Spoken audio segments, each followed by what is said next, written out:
ভাইরে, যেই নবীর বদন মোবারকে কোনদিন মশা মাছি বসে নাই,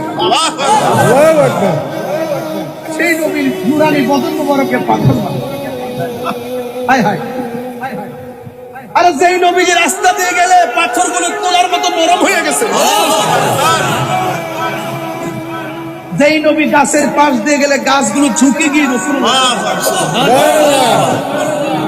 আর রসুল বলতেছে, আমি ওই পাথরটাকে এখনো চিনি। 7 বছরের কালে আমি যখন এইদিকে যাইতাম ছোটবেলায়, পাথরটা আমাকে সালাম দিত।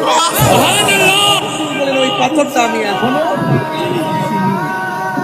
আরে রসুল্লাহকে শুধু নয়, রসুল্লাহ গুলাম যদি বলতো আমি নবীর কাছে যাব, সামনে ভাত করছে,